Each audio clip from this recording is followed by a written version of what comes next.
Om Namo Bhagavate Vasudevaya. Om Namo Bhagavate Vasudevaya.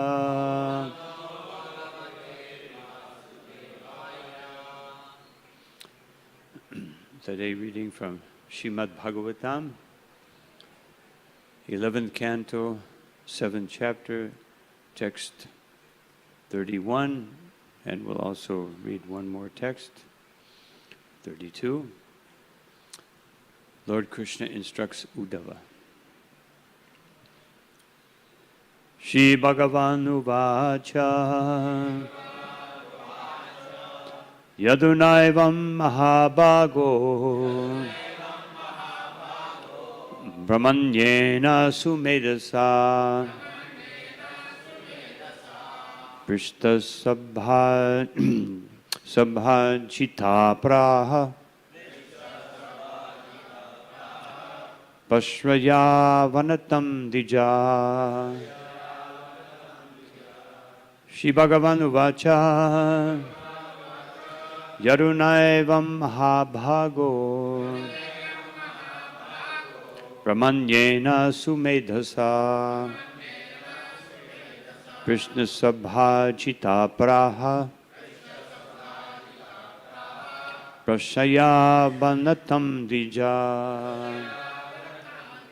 Shri Bhagavan Uvacha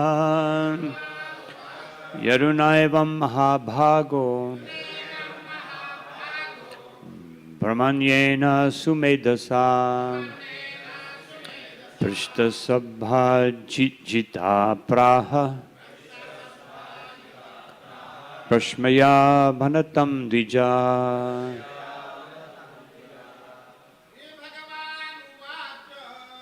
Bhagavan Uvacha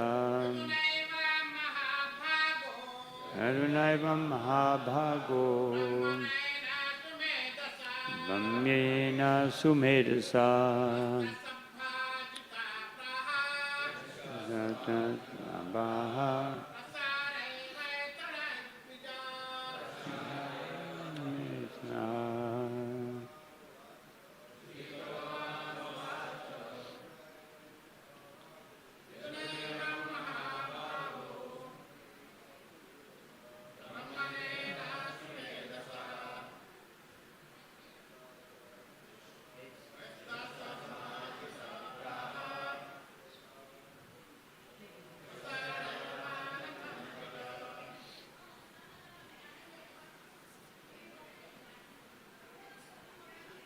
Vaishnavis.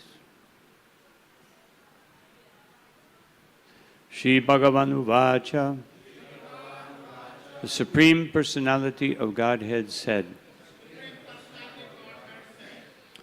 Yaduna, by King Yadu, Ebam, in this way, Mahabhaga, greatly fortunate, Brahmanyena, who was very respectful to Brahmins, Sumedhasa, and intelligent, Prishta, asked, Sabhajita, honored, Praha, he spoke, Prashaya, out of humility, Avanatam, bowing his head, Dvija, the Brahmana. Translation. Lord Krishna continued, the intelligent King Yadu, always respectful to the Brahmins, waited with bowed head as the Brahmin, pleased with the king's attitude, began to reply. So we'll read the next verse. Shri Brahmana Uvacha Shanti me Guravo Rajan Bhavo Buddhyuspashitaha Yato Buddhim Upadaya Muktotami Hatanshinu. Translation and purport by the servants of Srila Prabhupada. The Brahmana said, "My dear king, with my intelligence I have taken shelter of many spiritual masters. Having gained transcendental understanding from them, I now wander about the earth in a liberated condition. Please listen while I describe them to you." Everyone can please repeat. The Brahman said, "My dear king, with my intelligence, I have taken shelter of many spiritual masters. Having gained transcendental understanding from them, I now wander about the earth in a liberated condition. Please listen as I describe them to you." Purport. The word Buddhyupashvitaha in this verse indicates that the Brahman's spiritual masters did not directly speak to him. Instead, he learned from them by his intelligence. All living entities who are inimical to Lord Krishna glorify useless material things and spend their lives trying to lord it over the material objects they falsely worship. Thus, the conditioned souls try to increase their duration of life, as well as their fame and beauty, by means of mundane religiosity, economic development, and gross sense gratification. King Yadu noticed that the saintly Avadhuta did not behave like that. Therefore, the king was inquisitive to find out the actual situation of the Brahmana. In reply to the king, the saintly Brahmana states, "I do not consider the 24 elements of the physical world as objects of my sense gratification, and therefore I don't consider accepting or rejecting them. Rather, I accept the material elements as my instructing spiritual masters." Thus, even though wandering throughout the material world, I am never bereft of service to the Guru. Taking shelter of steady intelligence, I travel about the earth constantly engaged on the transcendental platform. By intelligence, I transcend useless desires, and my ultimate goal is the loving devotional service of the Lord. Now I shall explain to you about my 24 spiritual masters.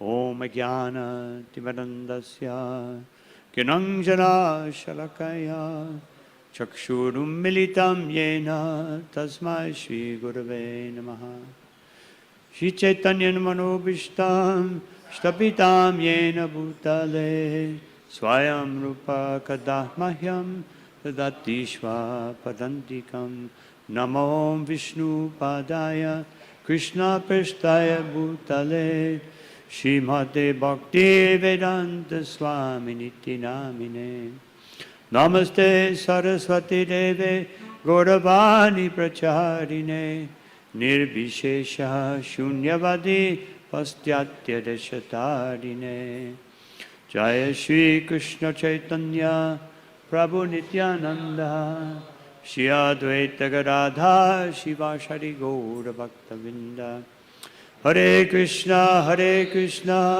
Krishna Krishna, Hare Hare, Hare Rama, Rama Rama, Hare Hare.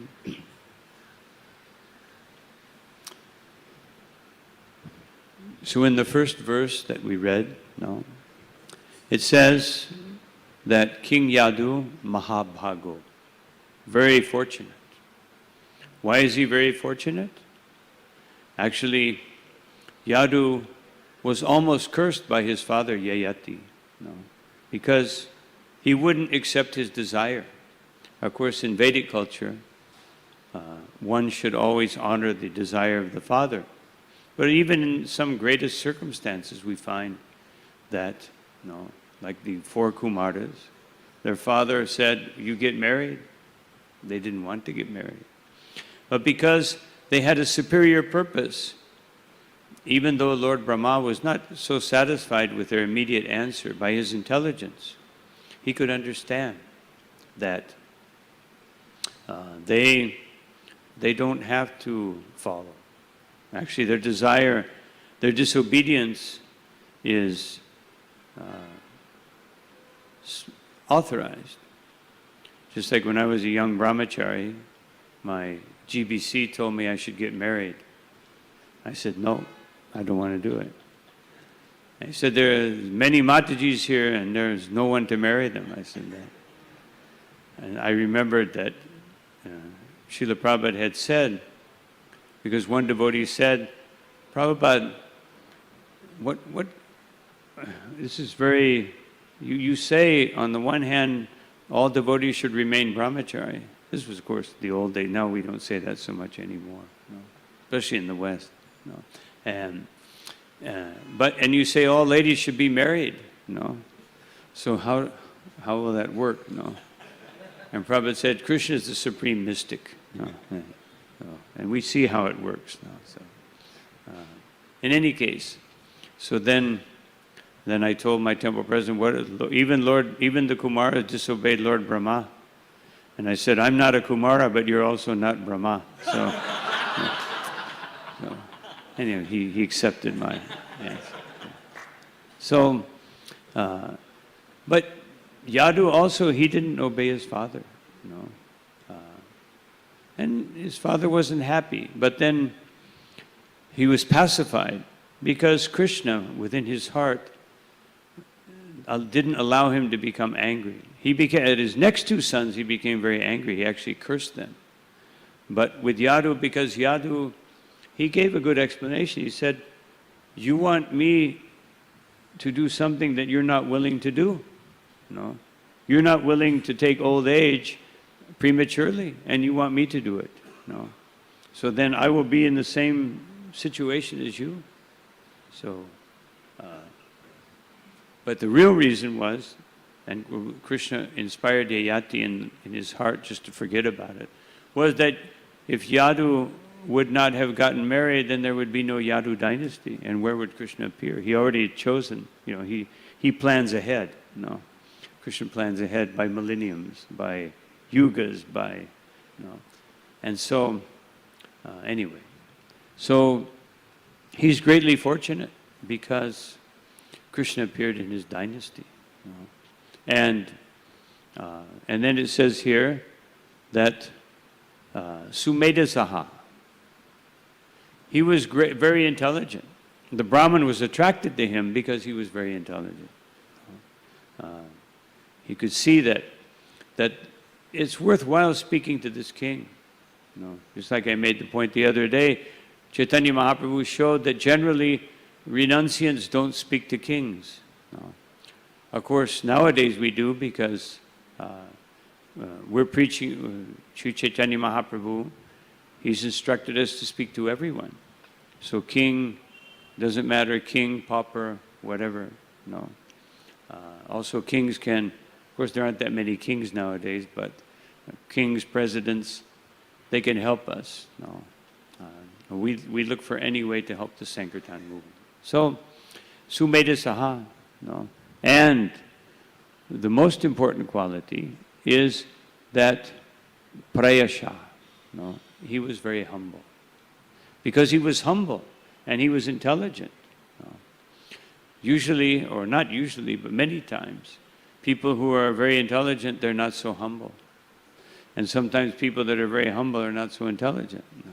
So when somebody is very intelligent and very humble, this is a good combination. Sometimes it's very difficult to be humble. Sometimes someone becomes proud of their humility. No, I'm very proud to be humble because humility is good. It's good. It will get me ahead. No, so someone can be proud of their humility. Of course, you cannot really be proud of humility, but this happens in Kali Yuga. All kinds of strange things happen in Kali Yuga.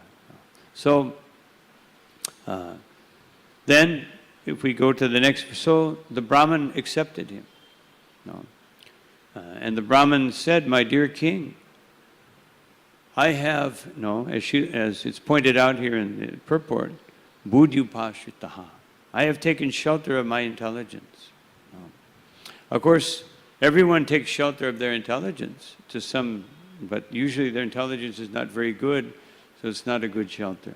But in this case, his intelligence was purified. No. That kind of intelligence is very welcome. Vyavasayatmika buddhir ekeha kudunandana. And what is that intelligence? That it's one-pointed. It has one objective. And that one objective, as it says in the Bhagavatam, tasmat ekena manasa. Bhagavan satpatam bhati. That with one pointed intelligence, one should concentrate on the Lord, who is very fond, very favorably disposed to his devotees. And if one solely concentrates on him, then, and how do we concentrate? Shrotavyas kirtatavyas cha jaya pujaschya nityada.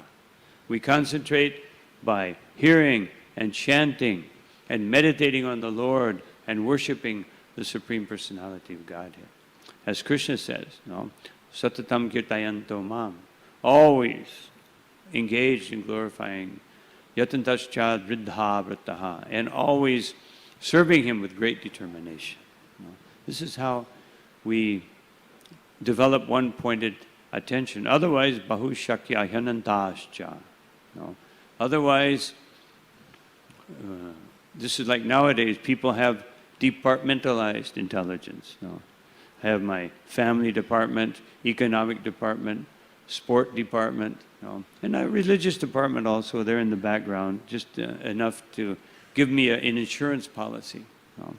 We generally see, people nowadays see religion as insurance. I won't go to hell.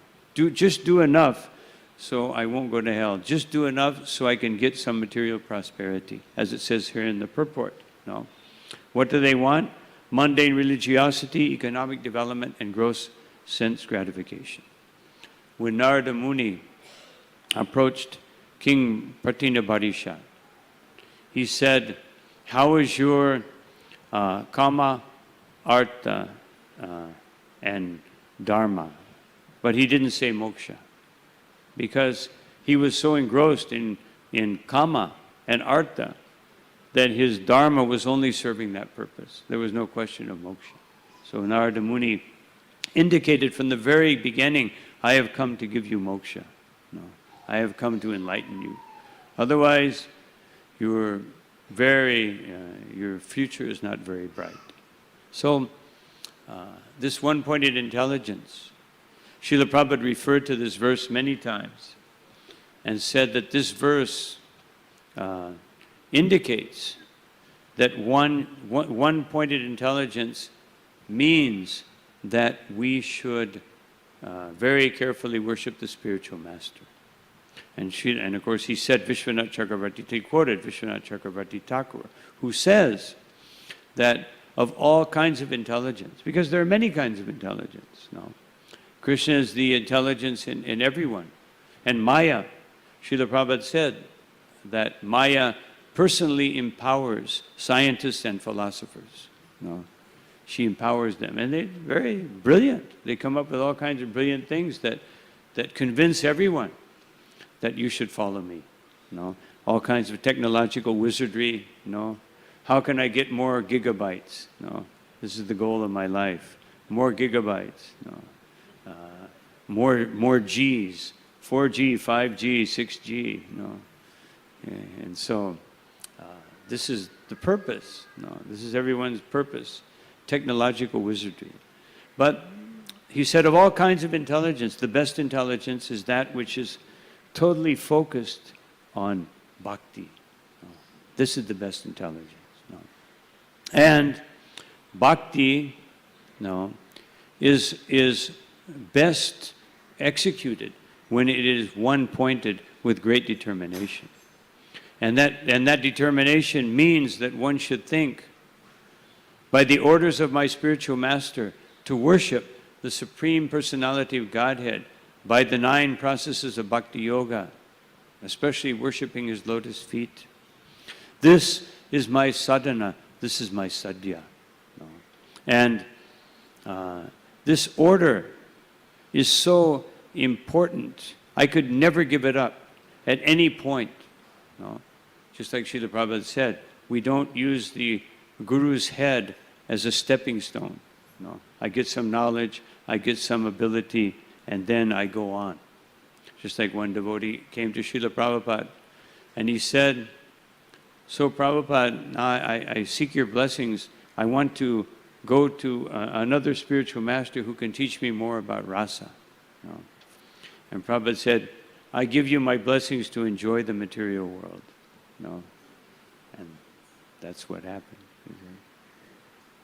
unfortunately. So Vishwanath says that I could not give it up in sadhana and in sadhya, either in any. This service to the order of the spiritual master is my very life, my very existence, and it is my greatest responsibility. I have nothing else to do, even in my dreams.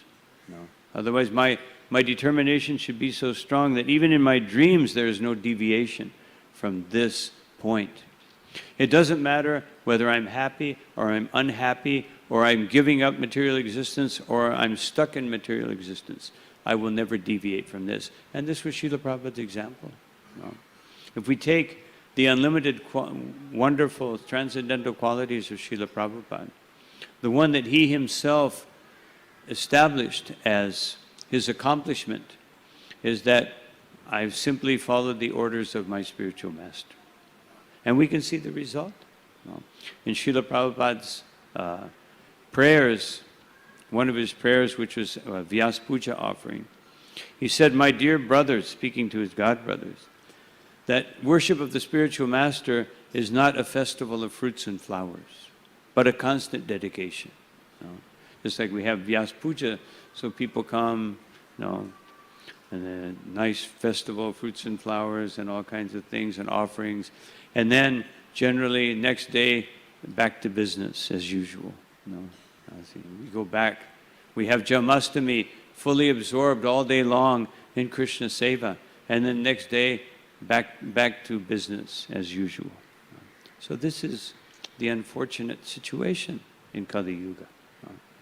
So this intelligence, we have to buddhayo vyavasayitam. We have to keep it very strong. Otherwise, as Krishna says, that it's very easy, nashti buddhir ayuktasya nacha yuktasya bhavana nacha bhavayata shantim ashantasya kuta sukham. That we can lose our intelligence. And if we lose our intelligence, we lose our feeling, the real feeling. And if we lose that feeling for worshiping the Supreme Personality of Godhead, then there's no peace. And without peace, how can there be happiness? So, worshiping Krishna, worshiping the Supreme Personality of Godhead is such an important thing. Otherwise, and of course, Krishna describes the process of losing intelligence. And the first step is Jayato Vishayan Pumsam. We meditate on the objects of the senses. This is what you're finished. As soon as you start meditating on the objects of this world, you're finished. Just like someone can see a very attractive man or woman, and immediately they begin to machinate, to create in their mind, all kind. How will I meet? How can I? What can I say? How will I appear? What will I wear? A whole new. But if I wouldn't have seen that person, none of that would happen.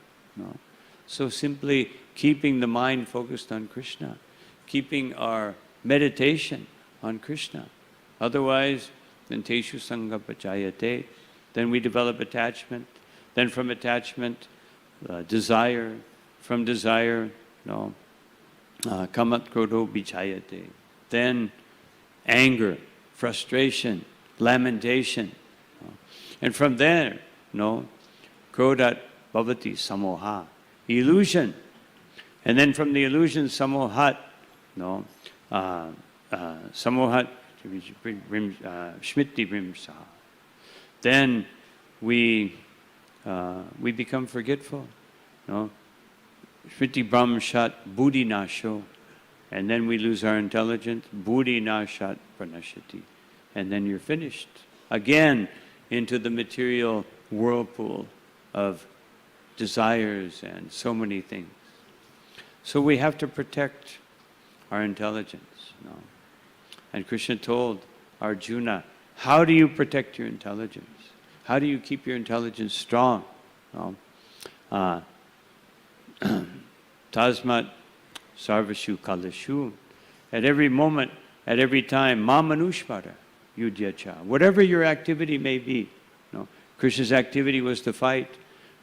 Somebody's activity may be book distribution. Somebody's activity may be medical field. Someone else's activity, may be a carpenter.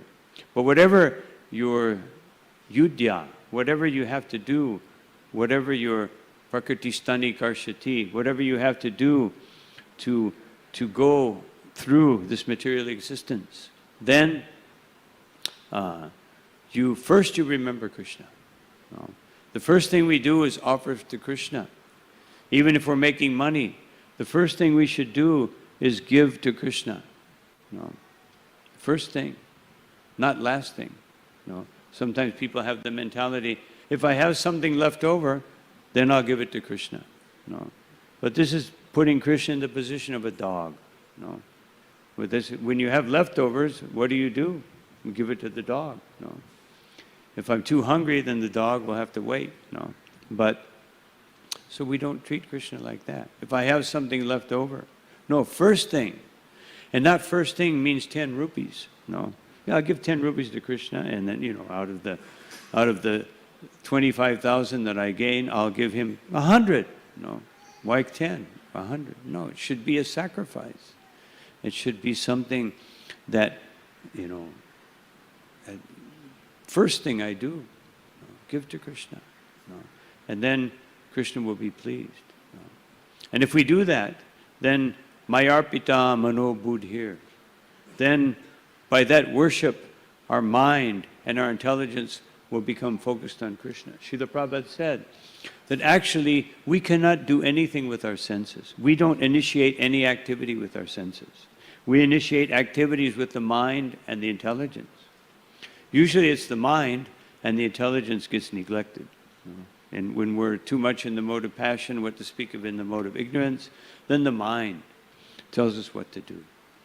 But if one develops one's intelligence by worshiping Krishna, then mame vaishashasam, that all of our doubts, all of our misgivings, asamshayaha, all these things will be cleared up and eliminated. So this is the process that Krishna recommends in Bhagavad Gita, and this is how this particular Brahman is thinking. Now the Brahman, by worshiping with the intelligence, although certainly intelligence is good, but there's actually only one kind of intelligence that is satisfactory, that is sufficient. Tesham satati yuktanam pachitam pitipurvakam dadami buddhi yogam tam. That intelligence which is given by Krishna. Krishna gives us intelligence. Just like when Sri Chaitanya Mahaprabhu, when he was in his Mahapraharana Lila, when he was revealing himself to each devotee according to their particular relationship. And then, after he revealed himself to many devotees, then he told the devotees, go and find Sridhar. So devotees didn't really know. Sridhar, he was so humble that even the devotees didn't know who he was. He was such a great devotee, but he was so humble. The only person that knew him was Chaitanya Mahaprabhu, because Mahaprabhu, when he was a student, when he was Nimai Pandit, then of course Nimai Pandit, even with Kolavecha Sridhar, he displayed his Pandit nature. He went to him and he said, I want some banana leaves, but at half price.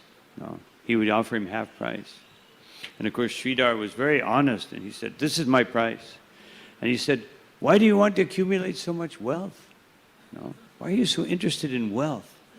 Because he was, he barely made, a few paisa, and he would offer half of that to the Ganga. And he said, "You're so wealthy, you can give away half to the Ganga. No. And why are you trying to take my money? I'll give you half the price." And Sridhar would say, "No, no, give it back." And they would fight like this. And then he would say, no, don't try to cheat me," Mahaprabhu would say. And he would say, "There are many shops. If you think you can get cheaper price, go to another shop. No, this is my shop. I always purchase here. Now give me." And so Sridhar would just say, "Okay, just take it and go away." And they would do this every day. Of course, at the same time, he was so attracted to this beautiful young Brahmin. He didn't know. He said, "He always gives me so much trouble, but he's so beautiful, he's so wonderful." Just like Mukunda, he would also argue, Chaitanya Mahaprabhu would also argue Alankar with him. And he would be so frustrated, but he was so beautiful. And Gadadhar, he didn't like to argue. Gadadhar was so humble that he didn't like to argue grammar or all these rules. And so when he would see Nimai Pandit coming, he would run away, but then he would go back. He would say, "He's so beautiful. I can't avoid him." So anyway, Sridhar, so the devotees went, they found Sridhar. He was chanting. He was always chanting. He would chant all night long. He would never sleep. And everyone thought that he was chanting he was just, Hare Krishna. And they thought he was just saying that out of hunger, like, "Krishna, Krishna, feed me." But he was saying, "Krishna, Krishna, let me offer everything to you." So Mahaprabhu called him and said, "Do you remember? You remember?" And of course, now he saw Mahaprabhu sitting on a throne. And he could see, now I know why I was so attracted to this Brahman. And he fell down at his feet. And he said, "Sridhar, you are my great devotee. You have been my devotee life after life. Now I'm going to offer you something very special. I'm going to offer you the perfection of all mystic power." And Sridhar said, "My Lord, why do I want mystic power? I simply want to worship the Supreme Personality of Godhead." Oh, so then Mahaprabhu exhibited. All of a sudden, Sridhar looked, and he was the blackish color of a tamal tree. And there was Balaram, there was Lakshmi, there was Anantadev. The whole sky was filled with Brahmaji and all the demigods. Display of unlimited opulence, and Sridhar fell unconscious. And then the Lord picked him up, and he said, "Now I will give you the 8 mystic perfections. You see what they can do?" And he said, "No, my Lord, this is not mystic perfection. I don't want these things. Then what do you want? I want that same Brahman that argues with me about banana leaves to be my Lord birth after birth. That's what I want." He said, "No, Sridhar, you should glorify me." He said, "I'm a banana salesman. How can I glorify you? The only thing I know is banana leaves, banana stems, banana flowers." And the Lord summoned Saraswati, and he began to offer the most beautiful prayers, the most wonderful prayers, because intelligence comes from Krishna. And then when he finished offering these wonderful prayers, then the Lord said, "Now I'm going to make you the king of the world." And Sridhar said, "Why do I want to be the king of the world? Let me be the king of my senses and always engage my senses in your service life after life. This is my only desire." And Mahaprabhu said, "This is real intelligence." So this is how the Lord recognizes intelligence, not by our intellectual capability. Our intellectual capability, intellect is very important. We have to control our emotions by intellect. That is the platform of tattva. On the platform of tattva, yes, intellect is supreme. But on the platform of rasa, emotion is supreme. In the spiritual world, nobody is developing great intelligence. Nobody is studying all kinds of shastras. The Brahmins in Goloka Vrindavan, they recite shastra, but the only shastra they recite is glorifying Krishna. They're not reciting, how to get out of the material world. The Bhagavatam is full of all kinds of instructions like that. Srila Prabhupada said, for those who are still interested in material energy, then we have the philosophy. The philosophy is put in the Bhagavatam. But the essence of the Bhagavatam is the 10th canto. And everything else is surrounding it. Just like in Bhagavad Gita, the essence is Manmano Bhava Mad Bhakto Mam Yaji Mam Namaskuru, right in the middle. And then everything around it is to enhance that essential instruction, to think about Krishna, to surrender to Krishna, to worship Krishna, to obey Krishna, and to be totally engrossed and united with Krishna. Everything else around is to support that. Everything else deepens that understanding.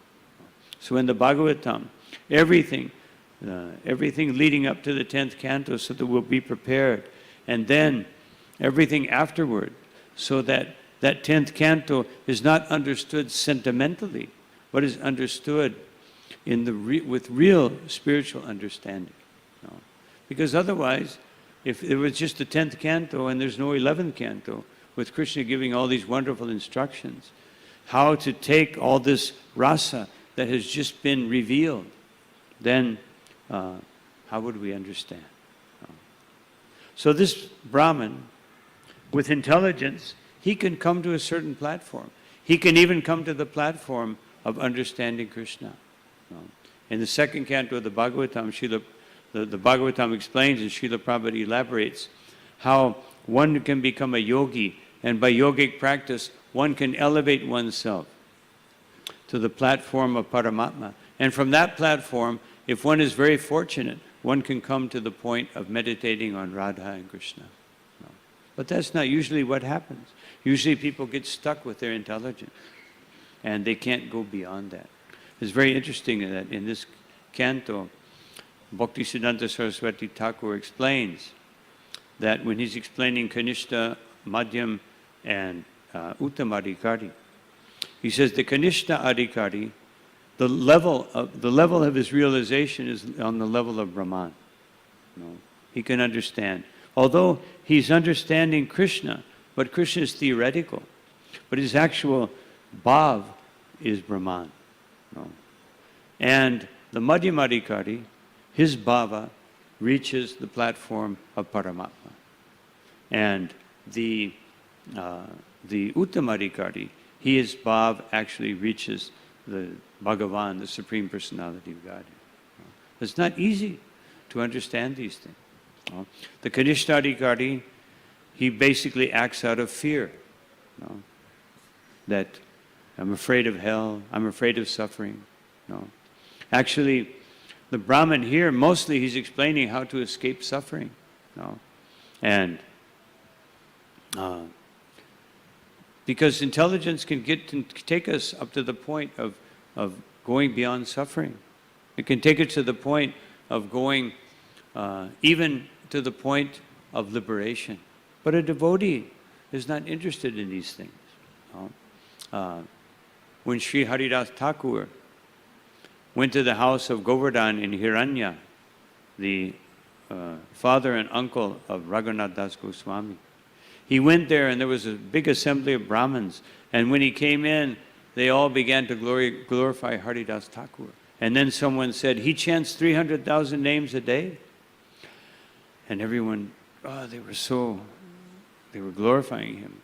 And they said, please, Haridas, tell us the goal, the benefit of chanting the holy name.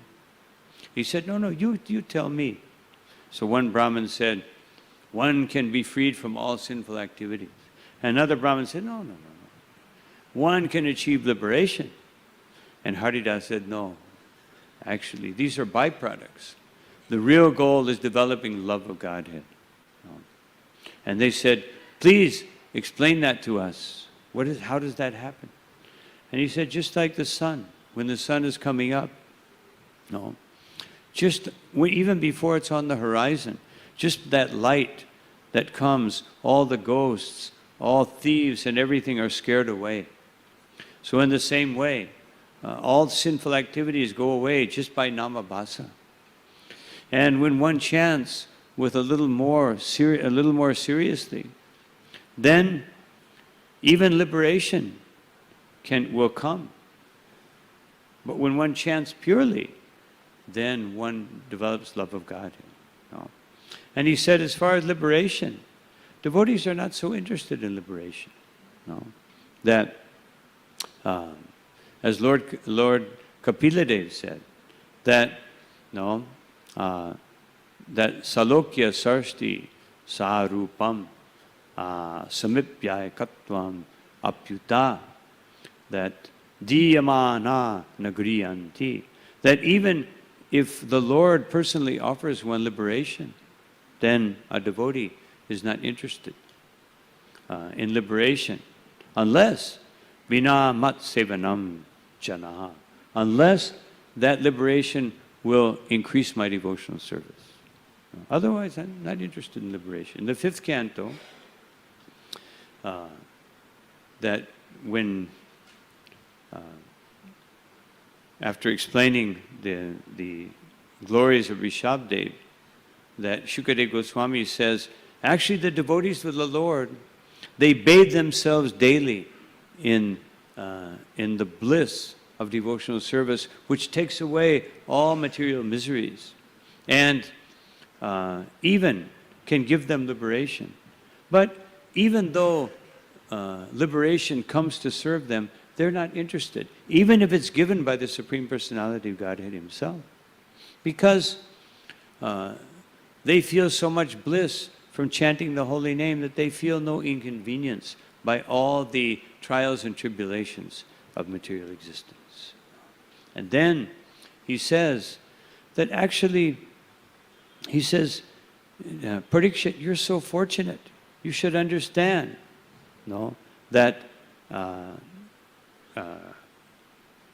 you, O my king, Rajan Patir Gurir Alam Bhavata Yadunam, you descendants of the Yadu dynasty, you're so fortunate because the Supreme Personality of Godhead has acted as your master, as your guru, Daivam, as your worshipable Lord, and also Priyaha, the most dear friend, and Kulapatir, the head of your dynasty, and Kwacha, King Karova, and even as your servant, as your messenger, as your charioteer. You're so fortunate that Krishna has taken this position. And even though Bhagavan Bhajatam Mukundo, even though he's the giver of liberation, Muktim Dadati Karichit Smana Bhakti Yogam, he can give liberation, and he'll give liberation very easily to anyone who performs devotional service. But he doesn't give pure bhakti so easily, because then he's under the control of that devotee. He's not going to put himself under the control of someone who's doing devotional service to try to get liberation. No. And devotional service can give liberation. It can give us wealth and can give us so many things. But if you accept that, then you won't get pure love of God. No.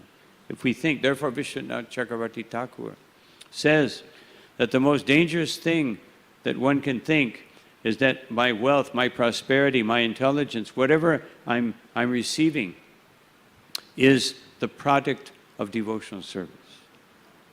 You should not, he said, especially wealth, one should not think that one's wealth is coming from devotional service. No. That wealth is coming from karma. No. Although, if one is a pure devotee, Krishna may give him wealth, like Srila Prabhupada. No.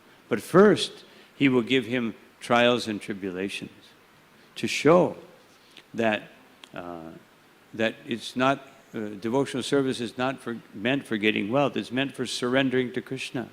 No. And then, if you surrender to Krishna, then Krishna may give you all facility. I was going to make a few more points, but unfortunately, I have to go. My time is limited. But anyway, the main point is that we are not interested in liberation. So Sri Haridas Thakur, when he said that, Gopal Chakravarti, he was a Brahmin tax collector. He said, wait a minute. How can you say, in the Vedas it says that after millions of, thousands and millions of lives, one can possibly achieve liberation. And you're saying just by chanting this name, one can get liberation? He said, I don't accept it. He said, if you can't prove that, I will cut off your nose. And Haridas laughed at him. Everybody else was horrified. They were just like sitting with their mouths open, ready to grab that Brahmin and tear his head off. And Haridas said, don't worry. If I can't prove it, I will cut off my own nose. And then he said, actually, devotees are not interested in liberation. Because when a devotee, and he spoke from Shastra, he said that tat sakshat karanha ladha vishuddhabdi stitasya me, that sukani goshpadayanti brahman vardam yuddha jagat guru.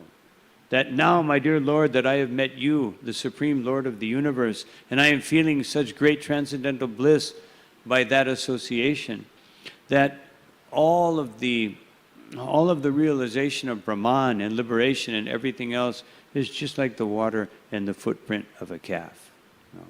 And when he said that, everybody got up, and Hiranya and Govardhan said, Chakravarti, you're dismissed. And Haridas said, don't be too hard on this ignorant Brahmin. Don't be hard on him. But 3 days later, Chakravarti, who was very young, beautiful, handsome Brahmin, his sesame-like nose fell off, his beautiful ears fell off, his toes and his fingers fell off from leprosy, from offending the pure devotee of the Lord. So, intelligence means spiritual intelligence, and in spiritual intelligence comes from worshiping the Supreme Personality of Godhead in full surrender without any expectation of personal benefit, without any desire for personal fulfillment, just wanting to please Krishna. So anyway, I'll have to stop here. Any questions, they can be at for another time. Thank you all very much for your kind attention. Srila Prabhupada ki, Shri Radha Gopinath ki, Shri Nathji ki, Shri Gaurnitai ki, Ananta Koti Vaishnava Vrinda ki jai. Nitai Gaur Premanandi.